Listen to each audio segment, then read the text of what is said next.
Welcome back to Amitha's kitchen lifestyle. ಸ್ನೇಹಿತರೆ, ಇವತ್ತಿನ life ಸ್ಟೈಲಲ್ಲಿ ನಾನು ಪುದೀನವನ್ನು ಒಣಗಿಸಿ ಪೌಡ್ರ್ ಮಾಡಿ ಇಟ್ಟುಕೊಳ್ಳೋದ್ರಿಂದ ಏನೆಲ್ಲ ಪ್ರಯೋಜನ ಅಂತ ನಾನು ನಿಮಗೆ ತೋರಿಸ್ತಾ ಇದ್ದೇನೆ.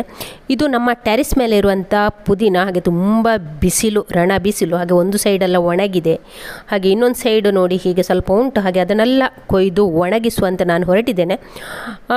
ಅಂದರೆ ನೋಡಿ, ಪುದೀನವನ್ನೆಲ್ಲ ಕೊಯ್ದು ಚೆನ್ನಾಗಿ ತೊಳೆದು 2-3 ಸಲ ಚೆನ್ನಾಗಿ ತೊಳೆದು ಅದರ ಒಣಗಿದ ಎಲೆಯನ್ನೆಲ್ಲ ತೆಗೆದು ಹೀಗೆ ನೀರಲ್ಲಿ ತೊಳೆದು ನೀರನ್ನು ಸೋಸಲಿಕ್ಕೆ ಹೀಗೆ ಇಟ್ಟುಕೊಂಡಿದ್ದೇನೆ.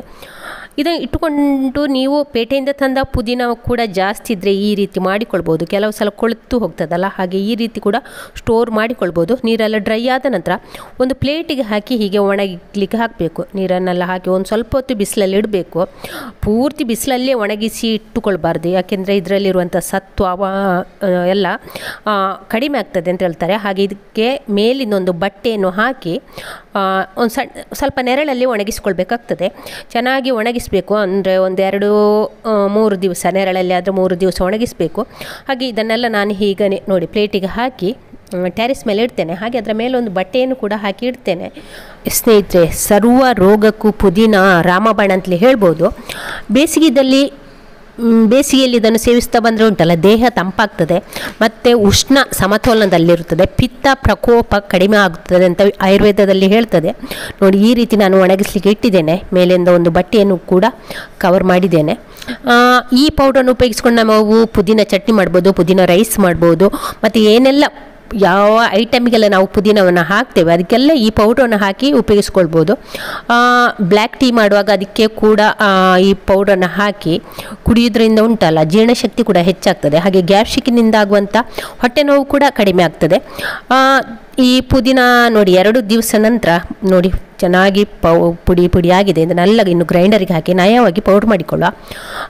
ಈ ಪೌಡ್ರನ್ನು ಉಪಯೋಗಿಸ್ಕೊಂಡು ನಮಗೆ ಎಂತ ಚಿಕನಿಗೆ ಹಾಕ್ಬೋದು, ಪುದೀನ ಚಿಕನ್ ಮಾಡ್ಬೋದು, ಮತ್ತು ಫೇಸ್ ಪ್ಯಾಕಾಗಿ ಉಪಯೋಗಿಸ್ಕೊಳ್ಬೋದು. ಮತ್ತು ತುಳಸಿ ರಸ, ಶುಂಠಿ ರಸ, ಪುದೀನ ಪೌಡರ್, ಜೇನುತುಪ್ಪ ಎಲ್ಲ ಸೇರಿಸಿ ಕುಡಿದ್ರೆ ಉಂಟಲ್ಲ, ಶೀತ ಗಂಟಲು ನೋವು ಕಡಿಮೆ ಆಗ್ತದೆ. ಹಾಗೆ ಅಲ್ಸರು ಕೂಡ ಕಡಿಮೆ ಆಗ್ತದೆ. ಮತ್ತು ಜೀರಿಗೆ, ನಿಂಬೆ ರಸ, ಜೇನುತುಪ್ಪ ಮತ್ತು ಪುದೀನ ಪೌಡರ್ ಹಾಕಿ ಕುಡಿಯೋದ್ರಿಂದ ರಕ್ತ ಕೂಡ ಶುದ್ಧಿಗೊಳ್ತದೆ. ಹಾಗೆ ಚರ್ಮದ ಅಲರ್ಜಿಯನ್ನು ಕೂಡ ತಡೆಗಟ್ಟುತ್ತದೆ. ಅಂದರೆ ನಮಗೆ ಮುಖಕ್ಕೆಲ್ಲ ಉಂಟಲ್ಲ, ಈ ಪೌಡ್ರು, ಕಡಲೆ ಹಿಟ್ಟು ಮತ್ತು ಹಾಲು ಇದಕ್ಕೆ ಮಿಕ್ಸ್ ಮಾಡಿ ಮುಖಕ್ಕೆ ಹಾಕಿಕೊಂಡ್ರೆ ಉಂಟಲ್ಲ, ಮೊಡವೆ ಕೂಡ ಕಡಿಮೆ ಆಗ್ತದೆ. ಮತ್ತು ಇದನ್ನು ಹಸಿವನ್ನು ಕೂಡ ಹೆಚ್ಚಿಸ್ತದೆ, ನೆನಪಿನ ಶಕ್ತಿಯನ್ನು ಕೂಡ ಜಾಸ್ತಿ ಮಾಡ್ತದೆ. ಹಾಗಾಗಿ ಸ್ನೇಹಿತರೆ, ಈ ಪೌಡ್ರನ್ನು ಹೆಚ್ಚಾಗಿ ನಾವು ಬೆಳಿಗ್ಗೆ ಎದ್ದು ಒಂದು ಬಿಸಿ ನೀರಲ್ಲಿ, ಉಗುರು ಬೆಚ್ಚಗಿನ ನೀರಲ್ಲಿ ಹಾಕಿ ಕುಡಿಯೋದ್ರಿಂದ ಉಂಟಲ್ಲ, ರಕ್ತ ಕೂಡ ಶುದ್ಧಿ ಆಗ್ತದೆ ಮತ್ತು ಬಾಡಿ ಕೂಡ ತುಂಬಾ ತಂಪಾಗಿರ್ತದೆ. ಹಾಗೆ ನೋಡಿ, ಪೌಡ್ರನ್ನೆಲ್ಲ ಒಂದು ಈ ಥರದ ಗಾಜಿನ ಬಾಟ್ಲಲ್ಲಿ ತುಂಬಿಸಿಡ್ತಾ ಇದ್ದೇನೆ. ಗಾಜಿನ ಬಾಟ್ಲಲ್ಲಿ ಇಟ್ಟರೆ ಬಾಳಿಕೆ ಕೂಡ ತುಂಬ ಟೈಮ್ ಬರ್ತದೆ, ಹಾಗೆ ಫ್ಲೇವರ್ ಕೂಡ ತುಂಬ ಚೆನ್ನಾಗಿರ್ತದೆ. ಹಾಗೆ ಈ ಪೌಡ್ರನ್ನೆಲ್ಲ ಮಾಡಿ ಬಾಟ್ಲಲ್ಲಿ ಹೀಗೆ ಹೊರಗೆ ಸ್ಟೋರ್ ಮಾಡಿ ಇಡ್ಬೋದು. ಮತ್ತು ಬೇಕಾದಲ್ಲೆಲ್ಲ ಈ ಪೌಡ್ರನ್ನು ಉಪಯೋಗಿಸ್ಕೊಳ್ಬೋದು. ನೀವು ಕೂಡ ನಮ್ಮ ಮನೆಯಲ್ಲಿ ಅಥವಾ ಹೊರಗಿಂದ ತಂದ ಪುದೀನ ಎಲೆ ಎಲ್ಲ ಇದ್ದರೆ ಹೀಗೆ ಒಣಗಿಸಿ ಪೌಡ್ರ್ ಮಾಡಿ ಇಟ್ಟುಕೊಳ್ಳಿ. ಇದೊಂದು ನಿಮಗೆ ಹೆಲ್ಪ್ ಆಗ್ಬೋದು ಅಂತ ಅಂದ್ಕೊಳ್ತಿದ್ದೇನೆ ಈ ವಿಡಿಯೋ ಇಷ್ಟ ಆದರೆ ಲೈಕ್ ಮಾಡಿ, ಶೇರ್ ಮಾಡಿ. ಇದನ್ನು ಜ್ಯೂಸಿಗೆ ಹಾಕಿ ಕೂಡ ಕುಡಿಬೋದು. ಲೆಮನ್ ಜ್ಯೂಸ್ ಮಾಡ್ತೇವಲ್ಲ, ಲೆಮನ್ ಜ್ಯೂಸಿಗೆ ಹಾಕಿ ಕೂಡ ಇದನ್ನು ಕುಡಿಬೋದು. ಹಾಗೆ ಟೀ ಮಾಡುವಾಗ ಕೆಲವರೆಲ್ಲ ಪುದೀನ ಹಾಕಿ ಕುಡಿತಾರೆ, ಪುದೀನ ಎಲೆ, ಹಸಿ ಎಲೆಯನ್ನು. ಅದರ ಬದಲು ಇದು ಟೀಗೆ ಸಹ ಈ ಪುದೀನದ ಪೌಡ್ರನ್ನು ಹಾಕಿ ಕುಡಿಬೋದು. ನಾನಿಲ್ಲಿ ನೋಡಿ ಸ್ಕ್ವಾಶ್ ಮಾಡಿ ಇಟ್ಟಿದ್ದೆ, ಲೆಮನ್ ಸ್ಕ್ವಾಶ್ ಮಾಡಿ ಇಟ್ಟಿದ್ದೆ. ಹಾಗೆ ಆ ಜ್ಯೂಸಿಗೆ ಇಲ್ಲಿ ನಾನು ಸ್ವಲ್ಪ ಪುದೀನದ ಪೌಡ್ರನ್ನು ಹಾಕ್ತಾ ಇದ್ದೇನೆ. ಹಾಕಿ ಒಂದು 2 ನಿಮಿಷ ಈಗ ನೆನೆಯಲಿಕ್ಕೆ ಬಿಡಬೇಕು, ಅಂದರೆ ಅದರ ಫ್ಲೇವರ್ ಎಲ್ಲ ಬರಬೇಕಲ್ಲ. ಹಾಗೆ ಮತ್ತು ಇದಕ್ಕೆ ಕಸಕಸೆ ಹಾಕಿ ಕೂಡ ಕುಡಿಬೋದು. ತುಂಬ ಒಳ್ಳೆಯದು. ಬೇಸಿಗೆಗಾಲದೆಲ್ಲ ಕುಡಿದ್ರೆ ಉಂಟಲ್ಲ, ಇದೆಲ್ಲ ತುಂಬ ಒಳ್ಳೆಯದು. ಬಾಡಿ ಕೂಡ ತಂಪಾಗಿರ್ತದೆ ಮತ್ತು ಜೀರ್ಣಕ್ರಿಯೆ ಸಹ, ಹಸಿವನ್ನು ಕೂಡ ಹೆಚ್ಚು ಮಾಡ್ತದೆ. ಇಲ್ಲದಿದ್ದರೆ ಎಂತ ಡಿಹೈಡ್ರೇಷನ್ ಆಗ್ತದಲ್ಲ, ಜಾಸ್ತಿ ಬಾಯಾರಿಕೆ ಆಗ್ತಲ್ಲ, ಅಂದರೆ ಈ ಜ್ಯೂಸನ್ನೆಲ್ಲ ಕುಡಿದ್ರೆ ಉಂಟಲ್ಲ ಒಂಥರ ಬಾಡಿ ಉಲ್ಲಾಸದಿಂದ ಇರ್ತದೆ. ನೀವು ಕೂಡ ಇದನ್ನು ಒಂದ್ಸಲ ಟ್ರೈ ಮಾಡಿ. ಹಾಗೆ ಅಲರ್ಜಿಗೆ ಕೂಡ ಒಳ್ಳೆಯದು. ಕಫ ಎಲ್ಲ ಕರಗ್ತದೆ, ರಕ್ತ ಶುದ್ಧಿ ಆಗ್ತದೆ ಅಂತ ಹೇಳ್ಬೋದು. ಇಲ್ಲಿ ನೋಡಿ ಟೀ ಮಾಡಿ ಇಟ್ಟಿದ್ದೇನೆ. ಟೀ ಮಾಡುವಾಗ ನಾನಿಲ್ಲಿ ಪುದೀನ ಪೌಡ್ರನ್ನು ಹಾಕಲಿಲ್ಲ, ಎಲ್ಲ ಸೋಸಿದ ನಂತರ ಇಲ್ಲಿ ಸ್ವಲ್ಪ ಪುದೀನ ಪೌಡ್ರನ್ನು ಇದಕ್ಕೆ ಹಾಕ್ತಾ ಇದ್ದೇನೆ. ಬಿಸಿ ಟೀಗೆ ಇಲ್ಲಿ ಒಂದು 3 ಲೋಟದಷ್ಟು ಟೀ ಮಾಡಿದ್ದೇನೆ. ಅದಕ್ಕೆ ಈ ಪುದೀನ ಪೌಡ್ರ್ ಒಂದು 1/4 ಟೀ ಸ್ಪೂನಷ್ಟು ಪುದೀನ ಪೌಡ್ರನ್ನು ಹಾಕಿ ಒಮ್ಮೆ ಚೆನ್ನಾಗಿ ಮಿಕ್ಸ್ ಮಾಡಬೇಕು.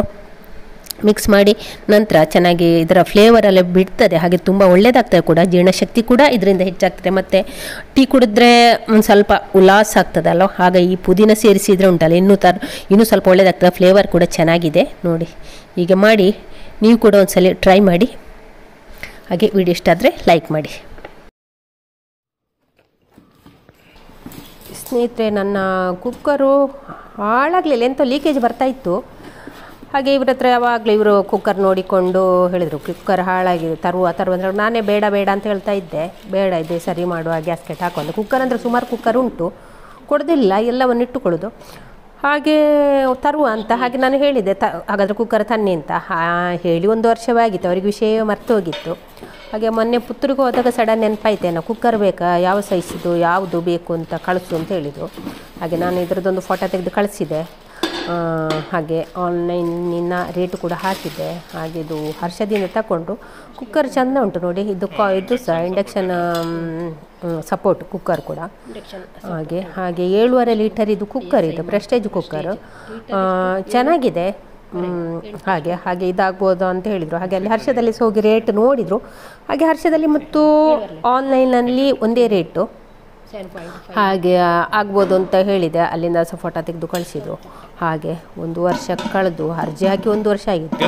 1 ವರ್ಷ ಕಳೆದ ನಂತರ ಕುಕ್ಕರ್ ತಗೊಂಡು ಬಂದರು. ಹಾಗೆ ಖುಷಿ ಆಯಿತು ನನಗೆ. ಹಾಗೆ ನೋಡಿ, ಹೀಗೆ